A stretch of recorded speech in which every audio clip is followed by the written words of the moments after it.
¿Cómo están? Bienvenidos a una nueva edición de Enfoque Cultural a través de Canal 2 Valle Televisión. Saludamos a Sergio Jara Catalán, presidente de la Sociedad de Historia y Arqueología de Aconcagua. Sergio, ¿cómo estás? Bueno, es un placer para nuestros amigos del Valle tener la oportunidad de compartir en esta ocasión tan especial con un amigo que queremos mucho. Un hombre que tú, Ricardo, seguramente vas a presentar. Así es. Bueno, y antes de presentar a nuestro invitado, un invitado muy especial, queremos agradecer a los televidentes que nos han escrito para agradecernos por los temas que hemos abordado en esta nueva temporada de Enfoque Cultural y también agradecer las sugerencias que nos han hecho. Pasamos entonces a presentar a nuestro invitado. Se trata del odontólogo Jorge Cruz Lolas, que nos va a hablar de un tema muy especial. ¿Cómo está, Jorge? ¿Qué tal? Hola, Ricardo. Hola, Sergio. ¿Cómo estás? Gracias por la invitación, naturalmente, y a su disposición, sobre todo en un tema que me gusta muchísimo, que cultivo desde hace muchos años. ¿Cuántos años estás en esto, Jorge?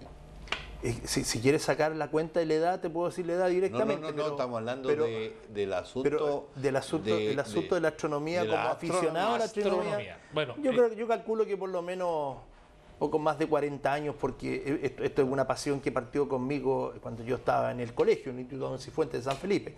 Y gracias a la orientación que me dio un profesor de física de aquellos entonces hermanos del Sagrado Corazón que regentaban el colegio, ahí partió mi inquietud, mis ganas, sí. Y de ahí para adelante, bueno, ha habido toda una vida de muchas cosas, de estudios, de cursos, de charlas, conferencias, donde he participado, donde también he tenido la oportunidad de dictar cursos de astronomía, cultivarme, digamos, también de manera personal. Y a través de los años han habido acontecimientos bien interesantes que hemos participado en esto. Así que vamos a ir dejando temas. Pero para lo que yo quiero destacar de todas maneras es que el Choche ha sido capaz, en una tierra ahora muy individualista como este valle, ha sido capaz de tener un equipo de alta tecnología, un telescopio de última generación que él personalmente se encargó de traer desde Estados Unidos y que moviliza para allá y para acá por esta curiosidad que vamos a ver ahora. Bueno, sí, yo quería aclarar, no vamos a hablar con Choche, así lo conocemos, no vamos a hablar de odontología, que es un gran profesional en esta área, ni tampoco de política, sino de astronomía, que tal como él decía es una pasión, además que tú eres miembro de la Sociedad Chilena de Astronomía. Sí, desde el año 1987 soy socio de la Asociación Chilena de Astronomía Astronáutica, ACHAYA, y en algunos años también estuve participando, después perdimos el contacto con la Real Sociedad Astronómica de Canadá, y la verdad las cosas es que esa incorporación a esa institución que reconocida internacionalmente aportó una cantidad pero impresionante de conocimiento, porque realmente los extranjeros, la gente afuera, a diferencia de nuestro país, y ahí yo hago una pequeña reflexión, es impresionante como tú participas de estas instituciones y te tapan de información, y llegan a veces a ser hasta hostigosos y te atosigan con una cantidad impresionante de información, video y recepción diarias de correos electrónicos. Y aquí en Chile, curiosamente, y ahí está la reflexión, que tenemos los cielos más limpios del mundo, donde los proyectos astronómicos internacionales más grandes se están desarrollando, y la verdad las cosas que todavía como que no despierta mucho en el ciudadano común y corriente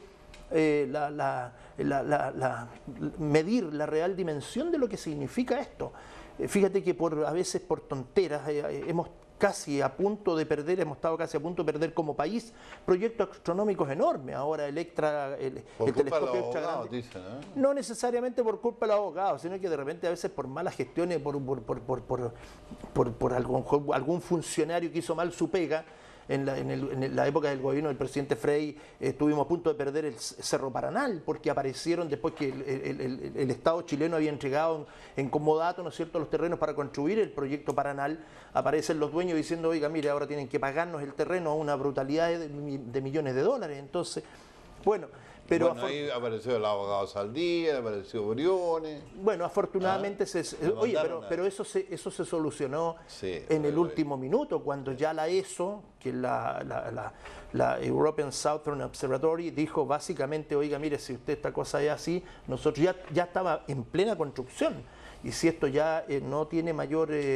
no llegamos a buen puerto, nosotros nos llevamos el proyecto para otro lado. Los españoles siempre han andado pero vueltos locos detrás, compitiendo. Hemos estado siempre compitiendo con las Islas Canarias porque se quieren llevar los grandes proyectos, pero afortunadamente tenemos aquí esto ya una realidad que se están construyendo, se están haciendo. Lo mismo el proyecto ALMA respecto en la llanura de Chacnantón, en la segunda región, donde es un proyecto de radiotelescopía impresionante, el más grande del mundo. El más grande del mundo, por muchos años será el más grande del mundo. Choche, además que lo bonito es que la carrera de astronomía se está impartiendo en el mundo universitario y aunque es verdad lo que dice el Choche respecto de que en el común de la gente aún no se entiende esto de esta disciplina tan apasionante, sí la juventud estudiosa, las minorías proféticas están vinculándose a este tema y uno ve gente cercana a uno que estudia este tema. Sí, hay un intento, incluso hace poco salió en la prensa local,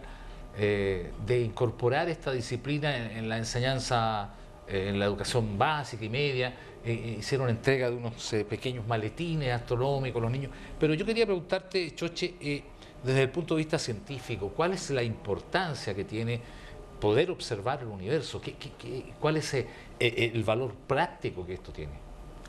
Bueno, el valor práctico, entre muchas otras cosas. Porque es mucho más allá que un hobby de extasiarse mirando la estrella. Claro, naturalmente, pero si tú lo proyectas más allá de la satisfacción personal que puede tener uno, a modo, digamos, de aficionado a la astronomía, hay un tema que es más de fondo y que es mucho más grande. Científico. Científicamente hablando, por un lado, y tecnológicamente hablando. Fíjate que desde el inicio de la carrera espacial, por allá por la década del 50, se comenzaron a desarrollarse tecnologías aeroespaciales que transformaron el mundo y generaron un salto gigantesco, ¿no es cierto?, en materia aeroespacial y que naturalmente que conlleva también el asunto astronómico, tan grande que hizo una verdadera revolución tecnológica. Todo lo que vemos, estas cámaras de video de ultra de alta científicos a través de la astronomía. Muchos descubrimientos. Pero muchísimo, y todos los días se están descubriendo.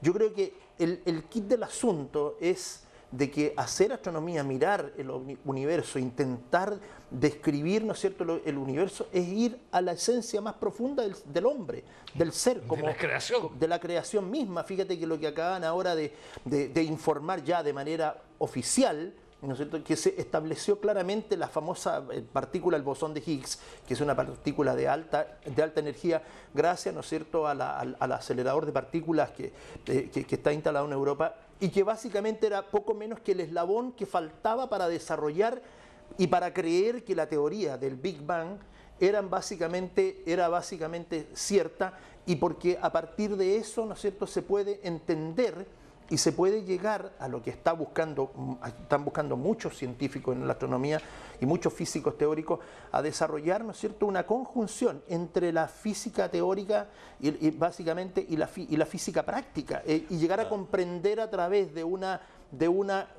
ley de gravitación cósmica universal todo el inicio del universo, el desarrollo del universo, tanto en el microcosmo como en el macrocosmo. Ahora, de todas maneras, hay un tema de seguridad nuestra, como planeta, como país, como habitantes de este sistema, que en la medida que estemos atentos a lo que pasa en los cielos, tendremos un cierto grado mayor de seguridad en la vida futura, porque no ha sido raro en este planeta y en otros planetas que haya impactos muy fuertes de cuerpos celestes, y es un tema también que nos afecta como humanidad. Justamente no nos podemos abstraer de este tema, digamos, del riesgo en que se encuentra nuestro planeta de poder ser impactado por un asteroide. Hay un programa especial de alerta que tú una vez me contaste, digamos, de lo que puede suceder. Creo que tú tienes algún material respecto sí, de podemos esto. ver algún video y podemos ver algunas imágenes para explicar un poco un tema que a veces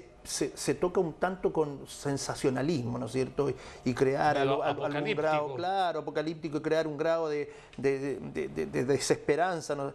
Pero las cosas hay que mirarlas de manera bien objetiva, bien clara y atenerse a la ciencia. ¿Ah? Bueno, pero los dinosaurios y todo eso tremendo, gigantes biológicos que teníamos en el planeta, al parecer murieron o desaparecieron vinculados con Al parecer, esa pero catástrofe fíjate que hubo en México, ¿no? Al parecer, pero fíjate que actualmente hay muchas personas, digamos, de ciencia que están básicamente encontrando argumentos como para desestimar la famosa teoría de la extinción de los dinosaurios a través de un impacto meteorítico en la península de Yucatán, en México, hace 65 millones de años. Bueno, yo creo que podemos ir desarrollando el tema para ir conversando de manera que lo aterricemos para que nuestros amigos televidentes puedan entenderlo. Aterrizándolo a lo que sería, digamos, Así es. porque hay un monitoreo permanente. Sí, claro. Estamos rodeados Monitoreo que empezó hace poco, o sea, por allí por el año 1988 partió el proyecto NIR, o NEO, que es el proyecto de la NASA, el programa de la NASA que permite monitorear aquellos objetos que puedan ser amenaza, digamos, para la Tierra. Y remitiéndose un poco a estas películas como Armagedón y la otra, ¿cómo se llama? Impacto Profundo. Tal vez si esto llegara a suceder sería una muy buena oportunidad para el desarme. Algunos piensan de que la humanidad se una para ir a... Bueno, tú tienes un material que podemos ver ahora. Vamos a pedir a nuestro director. ¿Qué estamos viendo ahí? Bueno, lo que estamos viendo ahí es una simulación que se ha visto varias veces a través del canal Discovery Channel. Que citar la fuente. Claro, Discovery Channel, en el sentido de lo que ocurriría, ¿no es cierto?, en la Tierra con la caída de un asteroide, aparentemente ese es de tipo de hierro, porque los asteroides se clasifican de muchas maneras, básicamente de su constitución. Hay algunos de piedra, otros son de hierro, otros son los cometas, que no son otra cosa que nubes de polvo envueltas en hielo. Y la verdad, las cosas que eso significaría lo que representa. ¿Y qué tamaño tendría este, Choche? Este sería la caída de un asteroide de alrededor de 300 metros de diámetro sobre la superficie terrestre. Bastante grande ya. Es bastante grande, que provocaría una devastación. Existe, como lo vamos a ver más adelante en alguna imagen, una clasificación de los riesgos de impacto, que tiene que ver mucho con el tamaño de la masa del cuerpo que podría impactar, la velocidad, todo relacionado con la energía cinética que ese cuerpo trae. Por lo tanto, naturalmente, a mayor energía cinética, evidentemente que la devastación o el resultado de un impacto de estas características va a ser mucho mayor. Aquí estamos viendo que el cuerpo cae, penetra en las capas superiores de la atmósfera, genera un impacto que produce un levantamiento del fondo marino, y las partículas que se levantan del fondo marino salen eyectadas hacia afuera de la atmósfera, incluso muchas de ellas entran en órbita. Y al entrar en órbita durante mucho tiempo se oscurece, se acaba el paso de la luz solar, y como consecuencia de ello, evidentemente que se acaba todos los procesos, se acaba la vida, se acaban los procesos de la vida vegetal, ¿no es cierto?, y de la vida animal. Por lo tanto, es lo que se denomina un invierno cometario, en donde la superficie de la Tierra gozaría de una temperatura bajísima, entraríamos en una nueva edad de hielo, ¿no es cierto?, una glaciación enorme.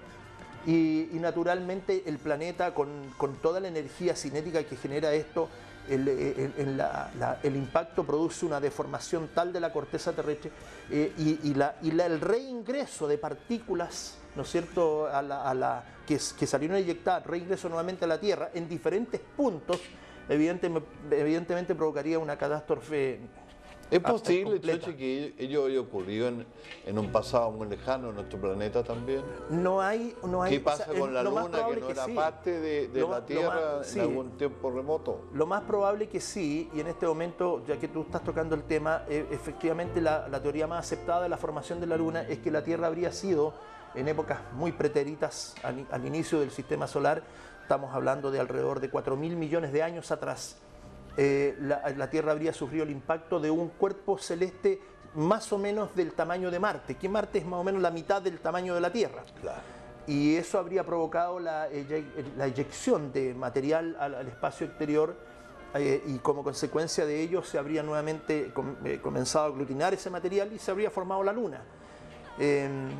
La verdad, las cosas que no hay evidencia. Nosotros como la Tierra, nuestro planeta, rodeado, ¿no es cierto?, de una atmósfera y sujeto a cambios superficiales muy profundos, como son la erosión de los vientos, de las aguas, naturalmente que borran todo tipo de vestigios de cosas que han ocurrido hace muchos millones de años atrás. Pero en la Luna pueden estar.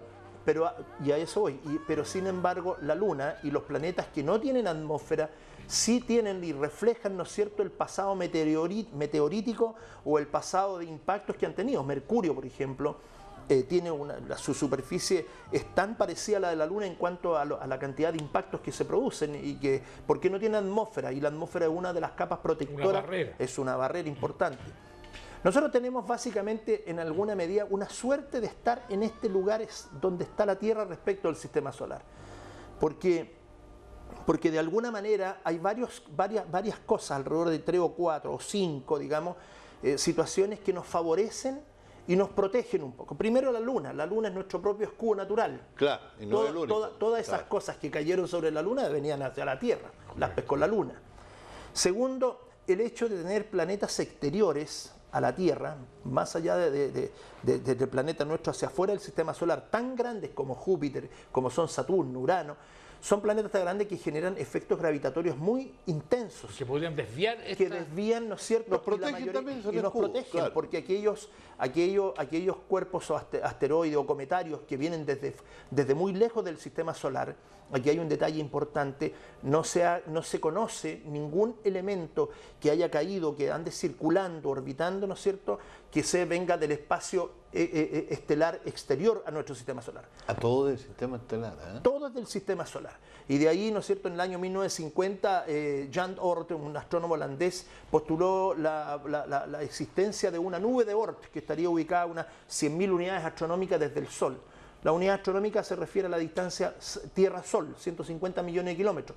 150 millones de kilómetros multiplicado por 100.000, esa es la distancia en que existiría una nube, un verdadero globo rodeando todo el sistema solar, ya en las partes más extremas del sistema solar, donde estarían los restos cometarios de la formación del sistema solar. Y cuando se producen perturbaciones gravitacionales por estrellas en aquella distancia, esa es la nube de Oort. Exactamente, es un gráfico de la nube de Oort. Y ahí se ven cometas. Esto está establecido, esto no es una teoría, eso existe realmente. O sea, nadie ha podido todavía apreciar ni telescópicamente ni con naves espaciales la nube de Oort, porque está muy lejos todavía. Las naves que más lejos han viajado hasta este momento son las Pioneer y las Voyager, 1.10 y Pioneer 10-11, pero desgraciadamente todavía no llegan hasta la nube de Oort. No, le falta muchísimo. Muchos siglos todavía. Entonces, ¿Pero hay evidencia científica de que esta nube existe? Es que desde el punto de vista físico se puede establecer de que los cometas de largo periodo de evolución, básicamente aquellos que traen órbitas parabólicas e hiperbólicas, esos debieran venir desde la nube de Oort. Porque los planetas más cercanos, los cometas más cercanos, debieran de venir de otra agrupación, digamos, de resto del sistema solar, que pareciera ser que más bien resto del sistema solar habrían sido restos de la explosión de un planeta, como son el cinturón de asteroides o el cinturón de Kuiper, que está ubicado un poco más allá de la órbita de Neptuno. Los cometas de órbita y de periodo corto, como es el cometa Halley, corto entre comillas, 76 años, y algunos más cortos, algunas cometas tenemos de periodo de poco más de 3 años de evolución en órbitas elípticas que van y vuelven en ciertos periodos, esos provendrían del cinturón de Kuiper. Y todos los cometas de largo periodo o aquellos cometas que simplemente por su órbita parabólica o hiperbólica no van a volver nunca más, evidentemente se postula que son del cinturón Choche, de la nube de Oort. Te quiero hacer una pregunta que es más bien con sentido periodístico que científico, porque nuestro objetivo obviamente no es asustar, sobre todo a nuestros televidentes, sobre todo en este momento que están tan de moda todas estas profecías apocalípticas, etcétera. Pero el riesgo de un impacto existe. Y existe además, fuera de estas barreras naturales que nos protegen, ¿hay en la Tierra una tecnología suficiente que nos permitiera defendernos de un impacto evidente, de poder desviar este objeto o de destruirlo antes de que impacte con la Tierra? A ver, ¿Cómo se ve en las películas estas? Categóricamente no. Hasta hoy no hay nada que pueda que pueda evitar la colisión de un sistema, de un planetoide, de un asteroide o de un cometa que traiga trayectoria de colisión con la Tierra. No existe. Lo que sí se puede hacer es tratar de generar sistemas de evacuación cuando se llegue a establecer dónde va a caer, por así llamarlo. ¿Ah? Pero en este momento la NASA tiene el proyecto NEO, pero que están evaluando diferentes alternativas. En algún momento, un poco jugando a la ciencia ficción, pensaban, ¿no es cierto?, poner cargas explosivas nucleares, mandar una nave... Como se ve en la película. Sí, pero desgraciadamente eso significa que tú fragmentas y logras destruirlo. En el fondo estás transformando un problema en 1000 problemas. Porque claro, pero problemas más pequeños. Problemas más pequeños, pero sería una lluvia de asteroides que caerían, que destruirían ciudades enteras. Sería peor el remedio que la enfermedad. Yo creo que es peor el remedio que la enfermedad. Y tampoco existe tecnología como para desviar la trayectoria. Bueno, y precisamente el próximo video que vamos a ver es un poco lo que se está intentando hacer. Hace algún tiempo atrás, dentro de este proyecto NEO, ¿no es cierto?, se lanzó al espacio la nave Near Shoemaker, sí, que se posó sobre el asteroide Eros. Claro. ¿Ya? Y al posarse, primera vez que una nave espacial aterriza, por así llamarlo, en un asteroide que prácticamente no tiene gravedad. Entonces la idea era aterrizar, aparte de ver de qué está hecha la cosa. Ahí estamos viendo. Ahí lo estamos viendo, ahí se ve, digamos, cómo se va aproximando, ¿no es cierto?, en esta animación de la NASA, y desde el momento en que se posa en la superficie. La idea es quizás después generar una perforación y colocar cargas que sean capaces de explosionar y generar un efecto de reacción, acción y reacción, lo suficientemente fuerte como para desviar un poco la trayectoria. Eso parece ser que es bastante más interesante que destruir el más cuerpo. Posible desde el punto de vista tecnológico. Y es más posible, pero todo depende de que seamos capaces, ¿no es cierto?, la tecnología y la ciencia sea capaz de advertir de este riesgo con bastante antelación. Porque si la cosa se descubre, ¿no es cierto?, una semana antes, no tenemos ninguna posibilidad, por así decirlo, me estoy poniendo en un extremo, de mandar una nave y hacer esto aunque la tecnología esté. Pero es que también es muy difícil con todo lo que se está monitoreando. Vamos a ir a una pausa, vamos a dejar planteado el tema. Es muy difícil que no se sepa con antelación, porque se está observando permanentemente el universo. Sí, se está observando, pero cuando tú estás observando, en este momento son alrededor de 4.700 los cuerpos del sistema NEO, del programa NEO, que tienen posibilidades de caer sobre la Tierra. Eso es lo que se ha descubierto hasta ahora.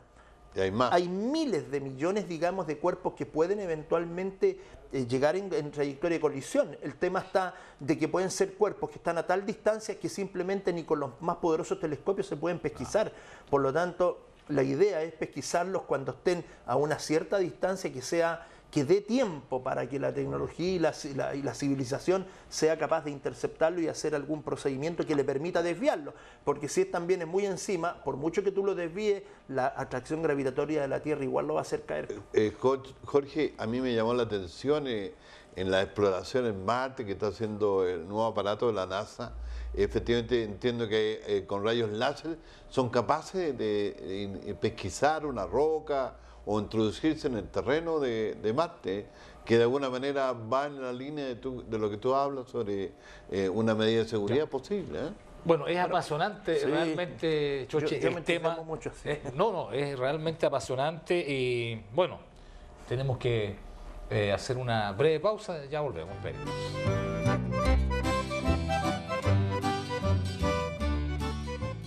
Queremos mostrar algunos de los elementos con los que habitualmente hacemos astronomía a nivel de afición. Nuestras salidas a terreno obviamente son nocturnas, pero para poder hacer esa observación nocturna se requiere a veces varios días de preparación previa. De hecho, cuando llegamos a algún punto que hemos seleccionado, un área geográfica que hemos seleccionado para instalar nuestros sistemas de observación astronómica, evidentemente nosotros tenemos por lo menos que ocupar 3 horas antes, a lo menos, para poder instalar todos los sistemas que ahora vamos a describir de manera muy somera, pero lo más sencillo posible para que pueda ser entendible, digamos. En primer lugar tenemos elementos de observación que a mi juicio creo que es el punto de partida de cualquier persona que quiera iniciarse como en este hobby, en esta afición tan simpática y que a mí me agrada tanto, que es un binocular. Un buen binocular, este es un binocular 20×50, es decir que con un diámetro de objetivo de 50 milímetros aumenta 20 veces con un campo de observación de 3 grados. Eso es bastante interesante porque permite hacer observación astronómica simple. Así uno puede partir e iniciarse en esto de ir escudriñando el cielo, mirando una noche estrellada e ir descubriendo las maravillas que el universo nos presenta en un espectáculo que es gratuito. Después tenemos las cosas que necesitamos para posicionarnos. Tenemos un GPS, en este caso es un Garmin Colorado 300, que nos permite hacer una buena ubicación. Una rosa de los vientos que para poder ubicarnos, digamos, en norte-sur y todas los diferentes partes de las coordenadas terrestres. Una ubicación respecto de las diferencias de horaria, porque la mayor parte de la astronomía nosotros la hacemos a través de un computador con una señal internet, ojalá bastante buena, que nos permita a través de los programas computacionales ubicarnos para acomodar nuestros programas a los diferentes horarios, sobre todo en lo que se refiere a aeroespacial. Muchos programas, ¿no es cierto?, nos permiten a nosotros predecir con exactitud impresionante la pasada de muchos satélites de la Estación Espacial Internacional y de satélites que están orbitando la Tierra y que tienen que ver con comunicación, con satélites que tienen que ver también con observación terrestre para medir lugares, para hacer observación pesquera, para hacer observación meteorológica, y nosotros podemos hacer un seguimiento de esos satélites a través del computador y a través, ¿no es cierto?, de la ubicación en los diferentes horarios, en los diferentes usos horarios de la Tierra. Evidentemente que es indispensable tener un atlas de astronomía. Esto es muy básico, elemental tenerlo, que nos permite poder hacer observación en terreno de manera certera, y vamos viendo a través de este atlas, ¿no es cierto?, los diferentes espacios de la esfera celeste, que nos permite, ¿no es cierto?, ir ubicando los objetos estelares que queremos observar y eventualmente fotografiar. Y naturalmente un boletín actualizado, el de julio-agosto, ¿no es cierto?, del boletín de la Asociación Chilena de Astronomía Astronáutica, donde se nos informa permanentemente todo lo que está ocurriendo en los cielos a través de mapas estelares, a través de información, y con lo cual nosotros podemos hacer un seguimiento de los elementos celestes que queremos observar y seguir. El cielo, el universo, el cielo mismo es tan vasto, es tan grande, que evidentemente de que una jornada astronómica nocturna o 2 o 3 noches se nos hace corto, porque realmente es tanto lo que uno puede observar y es tanto lo que uno puede maravillarse, que realmente cuando uno termina una jornada uno dice, oye, mira, nos faltó tiempo. Bueno, pero eso significa que queda abierto el apetito para hacer y programar otras jornadas más. Tenemos también interesante un puntero láser, que aquí no sé si lo podamos ver, pero que emite un haz con el cual nosotros, que tiene un alcance de 5.000 metros y que se refleja en el cielo profundo y permite individualizar los objetos que nosotros vamos a observar. Esto es para poder individualizar los objetos y al mismo tiempo mostrarle a alguien que está a nuestro lado o a un grupo, en el caso que estemos haciendo alguna explicación a un grupo de personas, nos permite observar esto. Esto hay que tener mucho cuidado porque es un láser de 200 miliwatts. Tenemos otro haz láser, que es el que usaremos en el telescopio cuando vamos allá a trabajar con el telescopio mismo. Este haz láser nos permite hacer la colimación del telescopio, es decir, paralelizar lo que vamos a observar en el telescopio en cuanto al espejo primario con el espejo secundario, de tal manera que lo que vamos a observar en el telescopio no venga con ningún tipo de distorsión y podamos ver exactamente, ¿no es cierto?, lo que queremos ver. Después tenemos los elementos de astrofotografía. La astrofotografía básicamente está determinada por una cantidad grande de filtros. Aquí tenemos filtros planetarios y filtro lunar para poder ver la luna.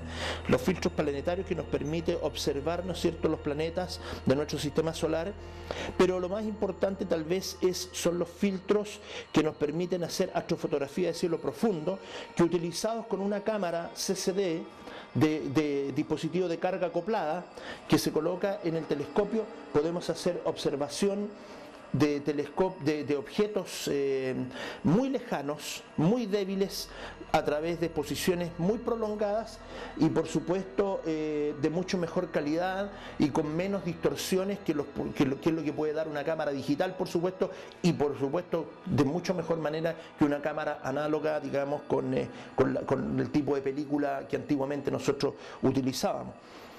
Luego al telescopio le tenemos que aplicar, ¿no es cierto?, los diferentes oculares. Aquí tenemos un Barlow, que es un ocular que nos permite hacer un aumento al doble de lo que normalmente un ocular me permite, sin tener que aumentar la distancia focal ni la capacidad del telescopio.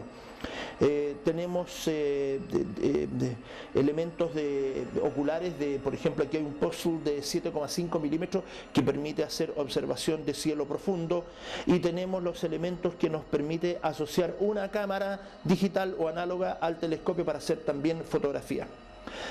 Y hay algo que también es muy importante, que es la observación del Sol.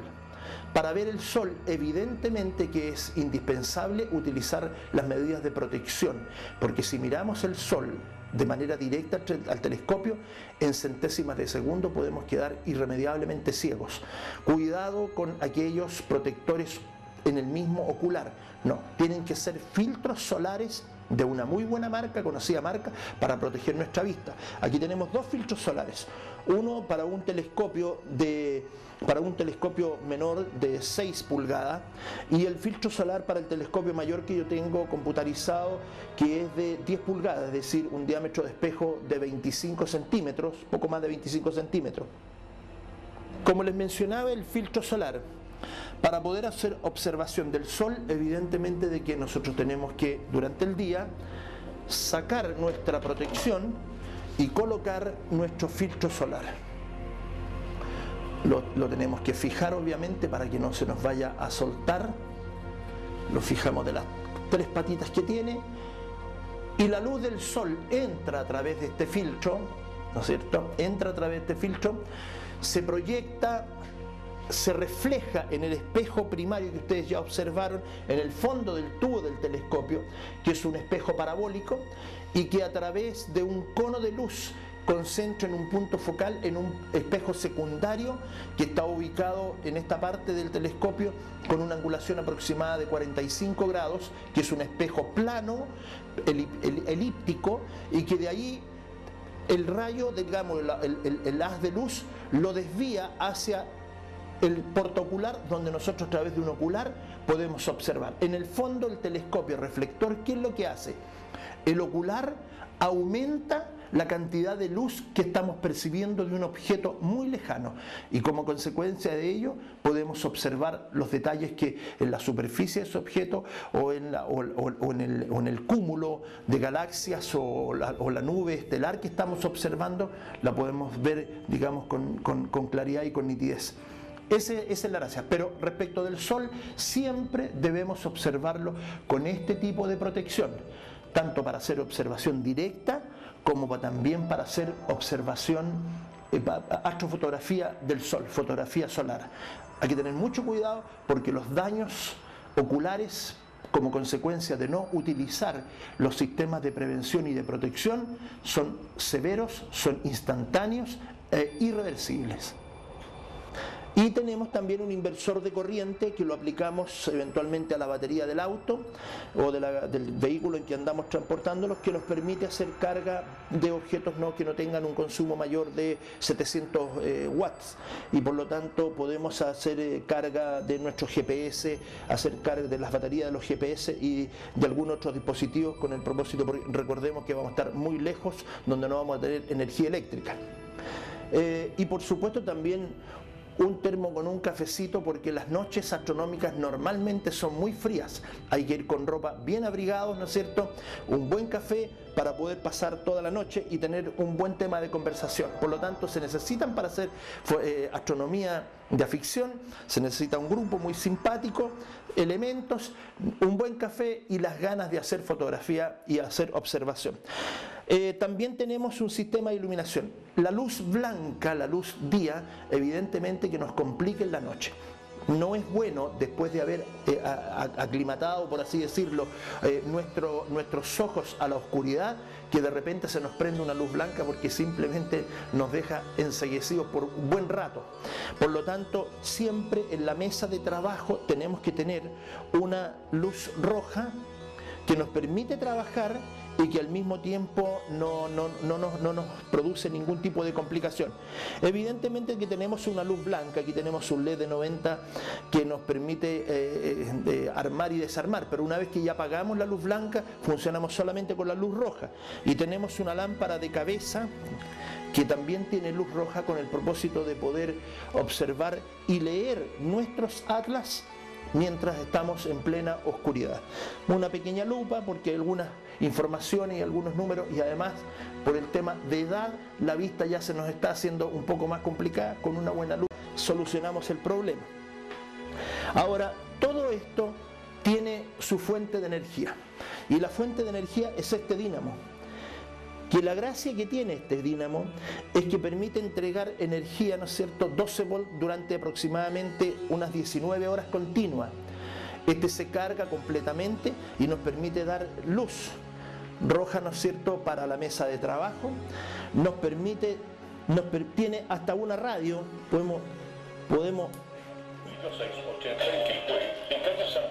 podemos escuchar radio en las noches, para que no sean tan en silencio, escuchar radio mientras trabajamos.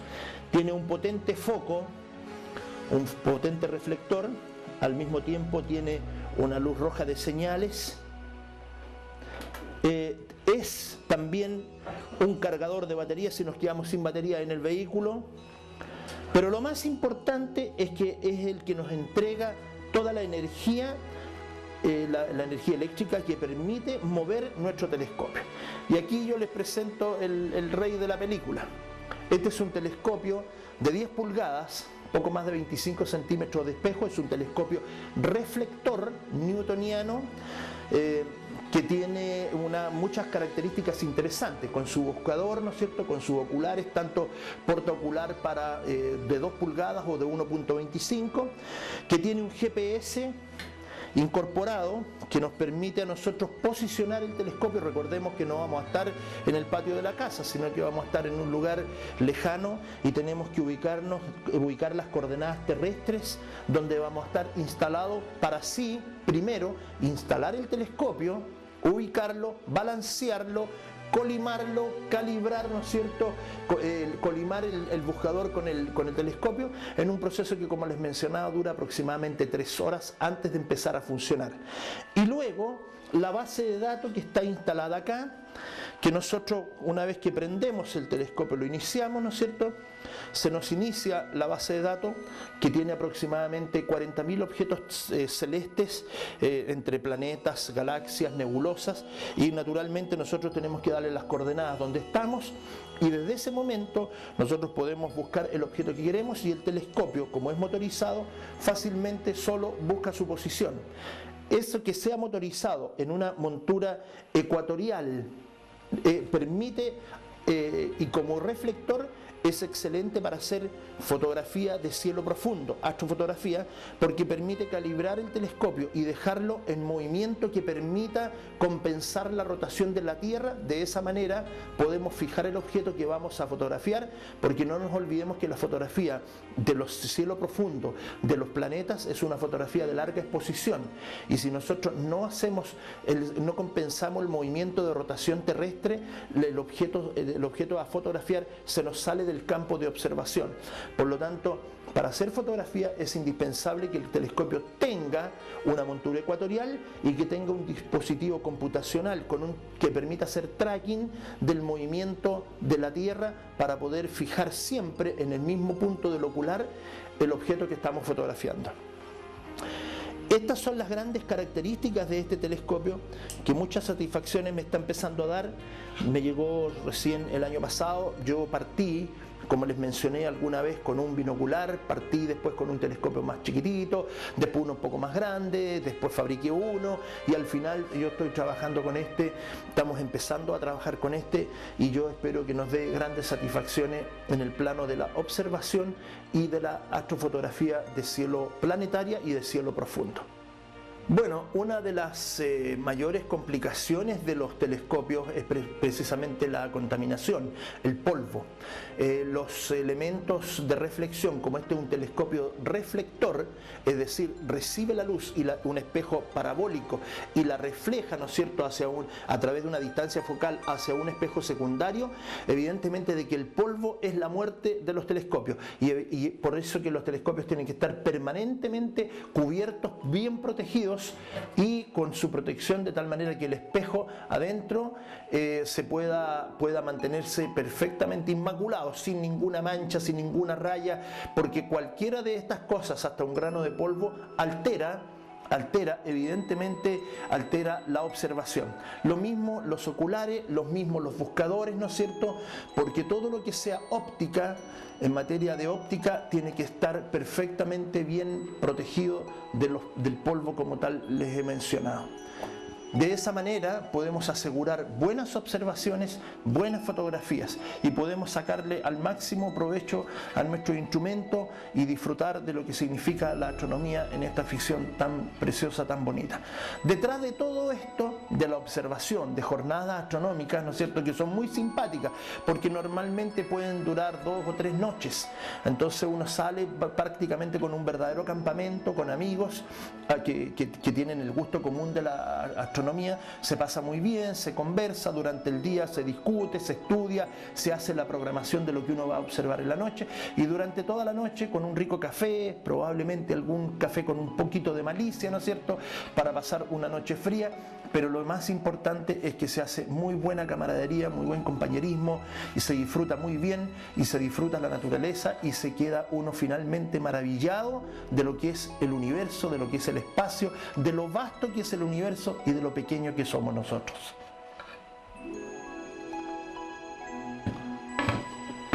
Ahí ustedes están observando el espejo primario al fondo, están observando el espejo secundario que es ese, la araña que lo sostiene y que refleja la luz que viene desde el fondo hacia acá, hacia el ocular o el portaocular donde nosotros ponemos los oculares y hacemos la observación.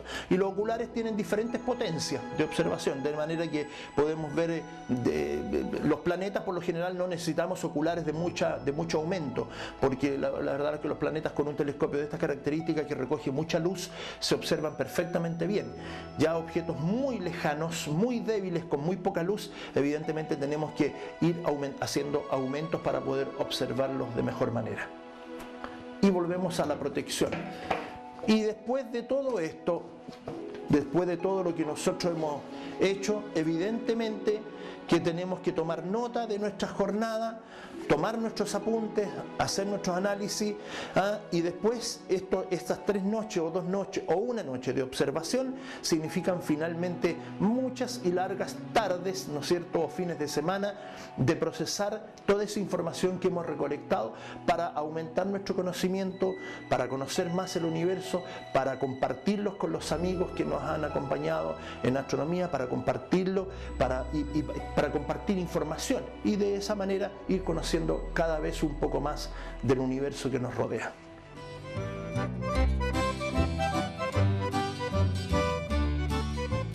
Ya estamos de vuelta en Enfoque Cultural en nuestra segunda temporada. Estamos manteniendo una conversación muy interesante, hasta apasionante diría yo, con el doctor Jorge Cruz Lolas sobre astronomía, sobre los riesgos de un impacto asteroidal. Tú me decías, Choche, de que hay una clasificación de los tipos de asteroides que podrían eventualmente impactar con la Tierra. Bueno, sí, básicamente hay asteroides y cometas, asteroides o cuerpos menores. ¿Ah? Y se ha desarrollado con el propósito de que la ciudadanía común y corriente y para el uso de los astrónomos, para uso diario, se ha desarrollado una tabla, digamos, que es la tabla de Torino o Turín, que le llaman. Hay otra más que estamos viendo. Tabla, sí, ahí está, tabla de Palermo. Otra tabla es la tabla de Palermo, más compleja, es una tabla logarítmica en base al logaritmo 10, base 10, pero esta es una tabla más fácil de entender para el ciudadano común y corriente, que clasifica los riesgos, ¿no es cierto?, de devastación que provocaría un cuerpo desde el riesgo 0 al riesgo 10.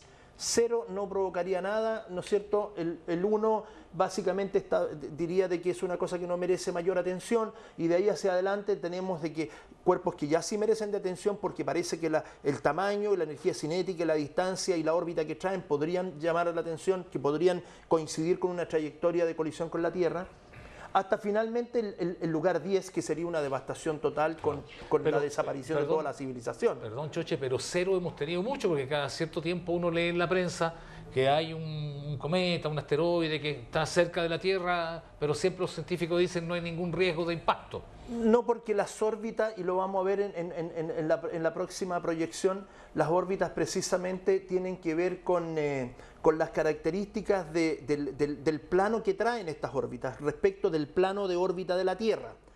Si la complicación es cuando las órbitas que desarrollan estos sistemas vienen en paralelo al plano de la órbita de la Tierra. Cuando vienen de manera perpendicular, la posibilidad de colisión es muy difícil, es prácticamente casi imposible. Se llega a establecer, se llega a medir, hay algunas que pueden tener una entre 6 millones de posibilidades.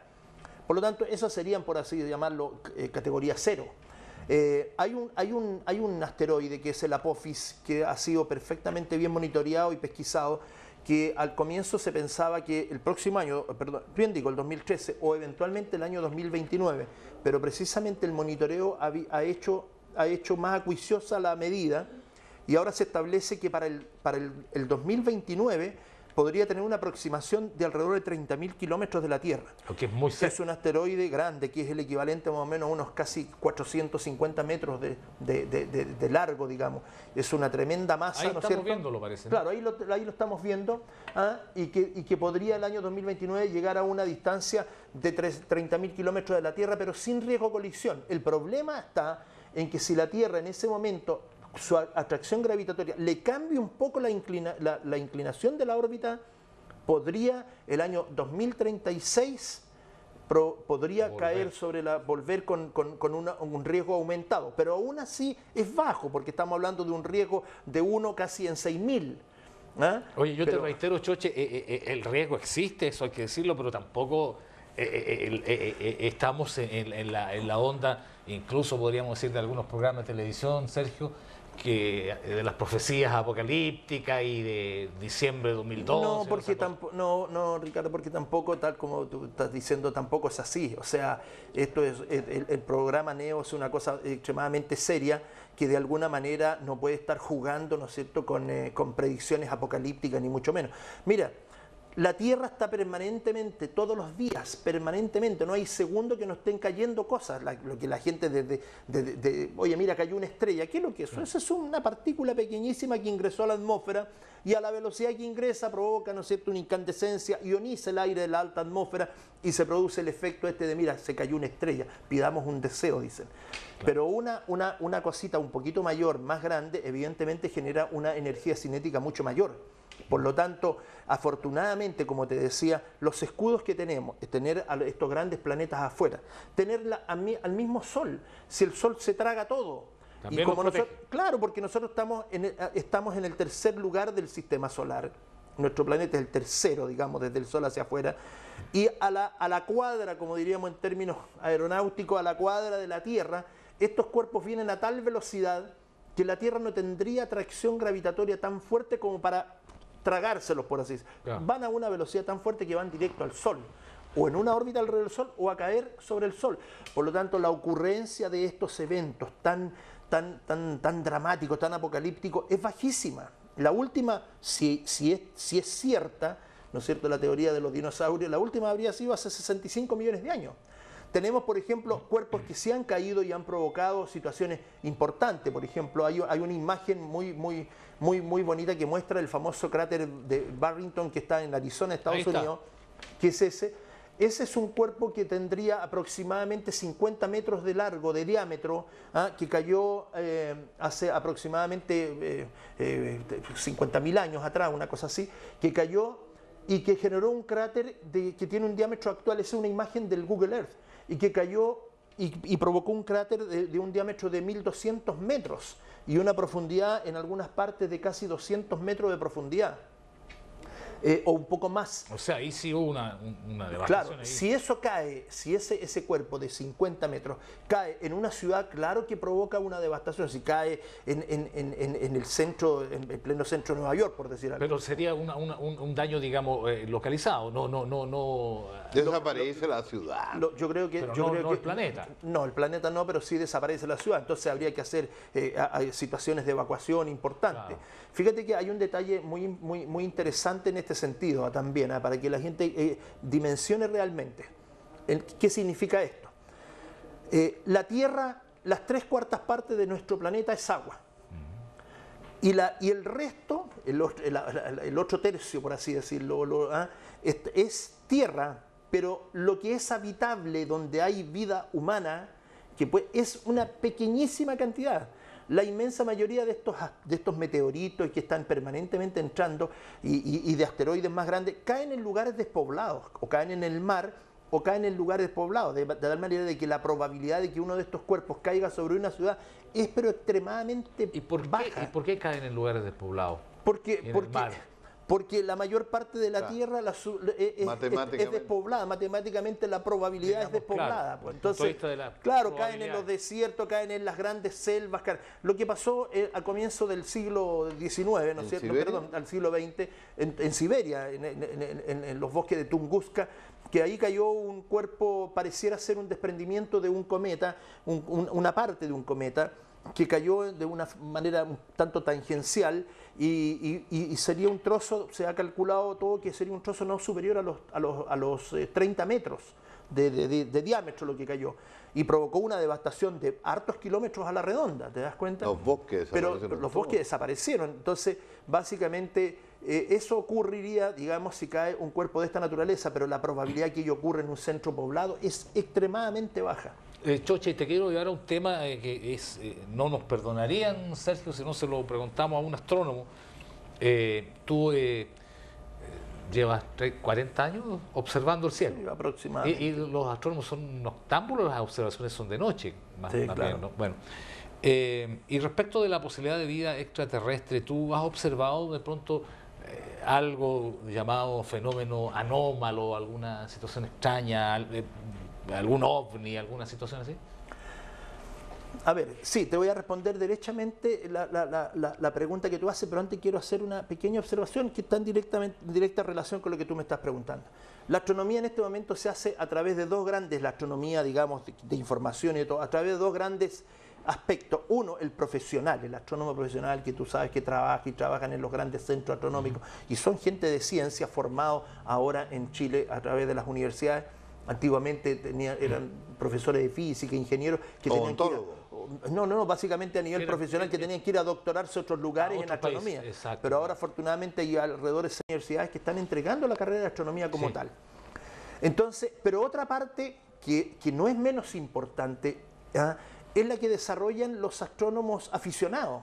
De hecho, una gran cantidad, y yo te diría casi la mayoría de los objetos cometarios, por ejemplo, o este tipo de objetos que se perciben y de otros fenómenos celestes, se realizan a través de la observación de astrónomos aficionados que andamos con nuestra, como decía Sergio, con nuestro equipamiento a cuesta, recorriendo en la camioneta y moviéndonos de un lado a otro, buscando lugares, las noches más frías, porque son las más limpias, obviamente.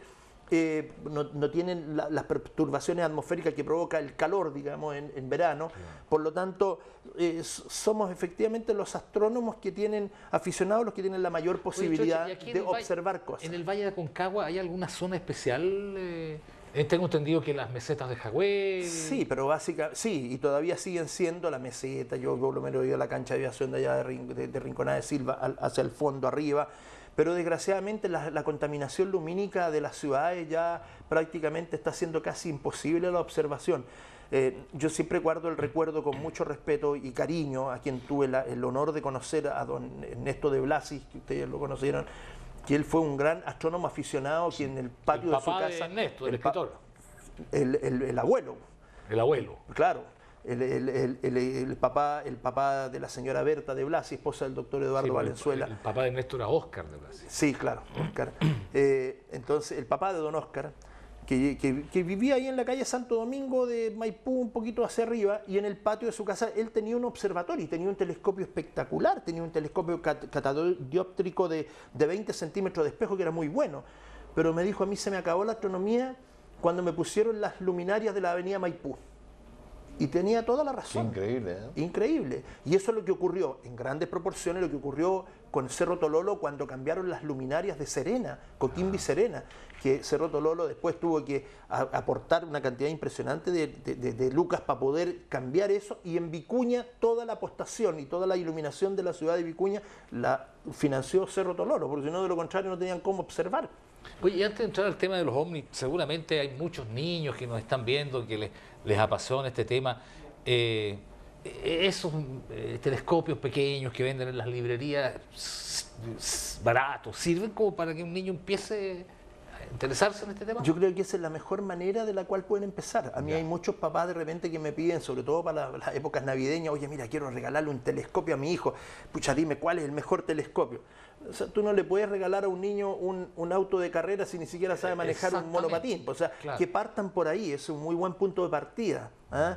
Y a través de la observación de cosas, la luna, de cosas cercanas, ¿no es cierto?, de observaciones de los planetas más visibles, fácilmente visibles. Ese es un muy buen punto de partida, porque eso hace que despierta el interés por la pasión. Así fue como yo partí, y hay que salir, hay que hacer salidas, ¿no es cierto? Los astrónomos aficionados no tenemos la diferencia del astrónomo profesional que está metido en una pieza moviendo grandes telescopios y jugando con una tecnología impresionante. Nosotros todavía tenemos que andar con el telescopio mirando, ¿no es cierto?, por el ocular. Los astrónomos profesionales están mirando en grandes pantallas y haciendo fotografías impresionantes. ¿Se juntan, hacen expediciones, podríamos decir así, de observación, en grupo? Sí, en la Asociación Chilena de Astronomía y Astronáutica permanentemente hay observaciones. En este momento están desarrollando unos proyectos muy interesantes de astrofotografía. Y se hacen, cada 2 años se realiza el Congreso Nacional de Astronomía de Aficionados, y hay muchas instituciones también, así como está Sabal, por ejemplo, en Valparaíso, que es una asociación astronómica de Valparaíso. Hay muchas instituciones y agrupaciones.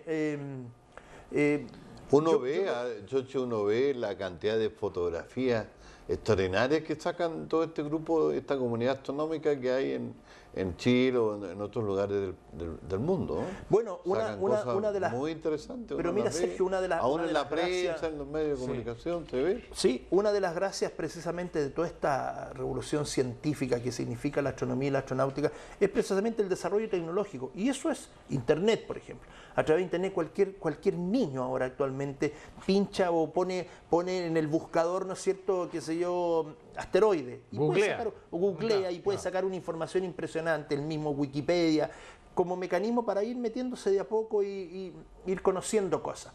Después ya uno naturalmente empieza a pasar digamos, a la división de honor un poquito más arriba, manteniendo esto como un hobby, como una pasión.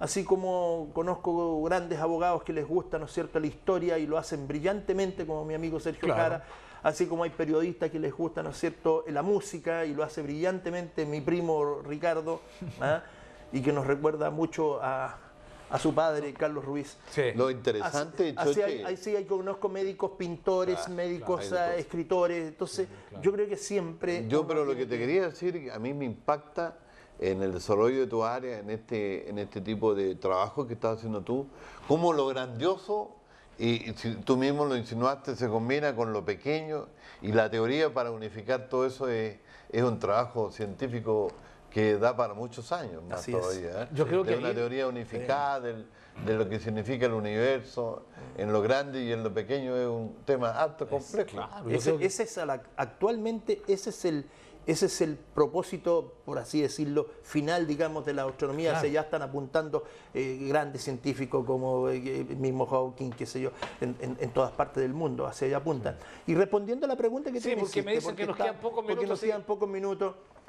Yo la verdad las cosas, como quizás como muchas personas, hemos visto cosas que podemos definirlas desde el punto de vista de OVNI, objeto volador no identificado. Claro. Pero eso no significa que sean extraterrestres. No, por es que supuesto. eso significa que yo vi algo que no fui capaz de identificar. Un fenómeno anómalo. Claro, fenómenos anómalos que muchas veces son perturbaciones atmosféricas o se confunden con caídas meteoríticas. Bueno, pero situaciones que yo pueda decir formalmente, y te lo digo derechamente, o sea, yo nunca he leído en una publicación científica seria, he conversado con muchos astrónomos profesionales, de gente muy seria, nunca nadie le he escuchado, ni astronautas le he escuchado a través de foros en internet o qué sé yo, o en programas de la NASA, que digan, oiga, mire, sí, yo vi algo que no tiene ninguna duda de que es extraterrestre y que representa vida extraterrestre. La única posibilidad que existió fue hace muchos años atrás, hace alrededor de unos 30 años atrás, cuando Arnold Piensas y un amigo de él estaban escudriñando, ¿no es cierto?, el espacio a través de ondas electromagnéticas del tipo radio, y percibieron una señal que le llamaron la señal WOW. Ah, sí, claro. La señal WOW que fue precisamente, le pusieron WOW porque los gringos dijeron wow, la tremenda señal. Y la verdad las cosas que era una señal absolutamente diferente a todas las señales que puede emitir la radiación cósmica, un avión, ¿no es cierto?, volando. Pero hay una transmisión, yo soy radioaficionado también, hay una transmisión permanente que se está emitiendo. Bueno, Para tratar de obtener alguna respuesta. Bueno, los grandes radiotelescopios de Arecibo, por ejemplo, en Puerto Rico, de Jodel Bank en Inglaterra, básicamente están permanentemente lanzando señales para que si alguien las pesquisa las pueda recibir. De hecho, los Pioneer, los dos Pioneer y los dos Voyager ya están viajando a distancias pero impresionantes y con mensajes, derechamente. Mensajes nuestros grabados y en sonido de la humanidad para que si alguien los encuentra por ahí, pero desgraciadamente no creo que nosotros seamos capaces de encontrar alguna respuesta. Me está diciendo el director que estamos llegando al final. Es una pregunta. Está muy bueno el tema. Está interesante, muy se nos pasó el tiempo. ¿Tú, Choche, crees en la posibilidad de vida extraterrestre? Oh, yo creo que sí. ¿Sabes tú, te acuerdas de este Charles Berlitz? Sí, sí. Yo le hice una entrevista cuando vino a Santiago hace muchos años y le planteé, porque él investigó mucho sobre el Triángulo de las Bermudas. Bueno, nos quedó en el tintero este tema de los hoyos negros. Yo creo que vamos a tener que hacer otro programa. Es que los hoyos negros en sí mismos son un gran tema. Sí, claro. Un gran tema de vida y de muerte. Así es. Y un enigma. Esa es la física extrema, entender los agujeros negros. ¿Y cómo te sientes tú, para terminar, cuando estás observando el universo íntimamente, más allá de lo religioso? ¿Se siente la inmensidad del cosmos y la pequeñez del ser humano? En alguna parte leí que uno debe sentirse, o la humanidad, la civilización, la humanidad debe sentirse como un grano de polvo que estamos volando en la atmósfera, ¿no es cierto? Y el viento nos lleva para allá y para acá. Y en fracciones de segundo, comparativamente hablando, que es lo que dura una vida, queremos comprenderlo todo. Eso prácticamente, naturalmente, es imposible. El universo es tan vasto, tiene una evolución tan larga, que pensar de que nosotros, en lo que significa la corta vida de un ser humano, podamos llegar a comprender todo, eso es prácticamente imposible. Y eso tal vez es lo que más estimula a que uno quiera leer, estudiar y a los grandes hombres de ciencia seguir pesquisando hasta llegar a tener la famosa teoría unificada de la gravitación universal, que permita a través de una ley, ¿no es cierto?, ya no teoría, de una ley concreta que sea aplicable en cualquier rincón del universo, el conocimiento y la comprensión del universo entero. Bueno, Sergio. Bueno, verdaderamente estos temas apasionan, y aunque seamos pequeños los seres humanos, lo tremendo nuestro es que la curiosidad, el ánimo de buscar la verdad, la disciplina para, en el caso del Choche, con mucha metodología, hacer algo interesante que a todos nos agrada y nos sirve, eso es muy bueno, es bueno para todos. Gracias, Sergio, por este nuevo capítulo de Enfoque Cultural. Bueno, Choche, te agradezco, muy interesante, que al menos yo quedé con gusto a poco. Esperamos tener una nueva charla sobre estos temas tan interesantes. Con mucho gusto, pues, Ricardo. Muchas gracias, Sergio. Gracias. Ricardo. Y gracias al canal y a todos los auditores somos que todos han tenido, graciosos aquí. Así es. y a todos los auditores que han tenido la paciencia de escucharnos. Gracias. Muy bien, pues a ustedes les agradecemos la atención y los convocamos a un nuevo capítulo de Enfoque Cultural en esta segunda temporada. Muchas gracias.